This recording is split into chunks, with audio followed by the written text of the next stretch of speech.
Long-standing traditions have played a big part in the U.S. military. Some were considered hazing, some were considered a rite of passage, and some were considered just to be badass. As years went by, standards, rules, and regulations have changed due to safety reasons. People got in trouble, and these days, a lot of the standards have been relaxed, but it doesn't happen all at once. Today I'm here to talk to you about why the military should relax standards on facial hair and for getting tattoos. So for facial hair, we're talking about growing a mustache, a goatee, and even a full facial beard. When I was in the military, I was only able to grow a mustache, and it could only be right here, no past my lips. According to my Navy HR, the face will be clean shaven unless a shaving waiver is authorized by the CO or a religious accommodation has been granted. Mustaches are authorized and will be kept neatly and closely trimmed. So basically what that's saying is you're able to grow a beard and a goatee in the military only unless you have a special request chit or a waiver authorized, meaning you get a religious exemption, like your religion doesn't allow you to shave, or if you get razor bumps, so you go to medical and get a special request.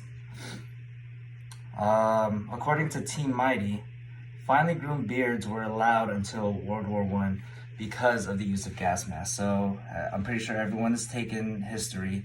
They know in World War I they were using chemical attacks. So during that time they had to wear gas masks.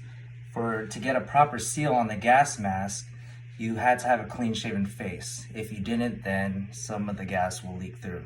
And of course, you're gonna end up dying. But nowadays, let me revert back. I totally agree with that statement. For sure, we should be shaving to be able to save our lives. It doesn't make sense to keep hair on our face that will eventually grow back. So if the need for gas masks, then for sure, definitely shave. Nowadays, we're usually on peacetime. And there are a lot of jobs in the military that doesn't call for using any type of mask, any type of gas mask, or even like a SCBA, self-contained breathing apparatus, right? Some of those jobs include administration jobs, engineer jobs, and even combat positions. So I believe that if we're able to grow facial hair, be able to keep it trimmed, be able to keep it clean shaven and looking professional, it should be allowed.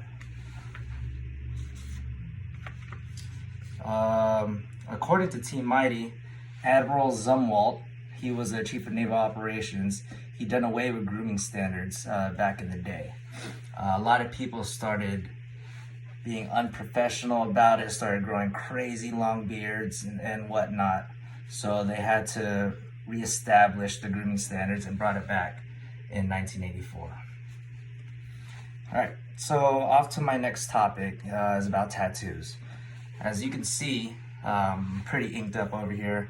A lot of it happened before I got into the military, and then the rest happened as I was inside the military.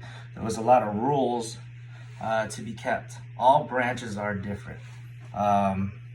They all have their own special regulations on tattoos and where you could have it and whatnot. It's relaxed throughout the years, but what they all agree on, according to OMK, they say that no tattoo can be racist, derogatory, sexist, extremist, or indecent. And that makes sense. Why would you bring someone into the military that has a tattoo like FTN? That's what they told me as I was going in. FTN meaning F the Navy, you know? Why would you let someone in with that type of attitude? And something that they also agree on is that no tattoo should be on the head or face. And that's where a lot of the other rules changes. Like in the Navy, you're allowed to have a tattoo on the neck. It has to be 1 inch by 1 inch, right? So next we're going to talk about as when I was trying to get into the military. I tried joining one branch and I got denied because I have this tattoo on my leg. You can see it's a big old tribal tattoo down the right side of my leg, right?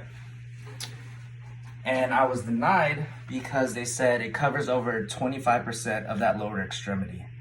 Now, according to Empire Rule, this is called the 25% rule, right? No tattoo shall be bigger than 25% of the extremity that's showing out of your uniform.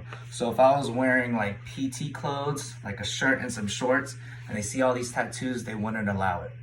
So I ended up going to the Navy, and they wrote me a waiver, and I was able to join.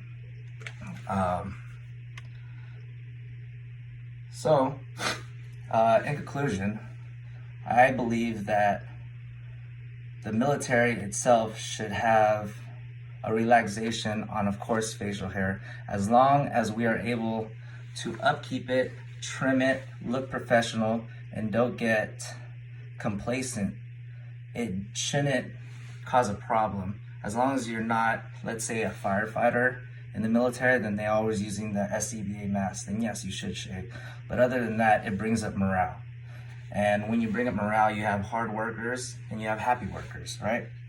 On top of that, tattoos. I think the military should have one standard across the board on tattoos, where you could have it, what can you have, and again, that causes morale, happy worker, and a hard worker. Thank you.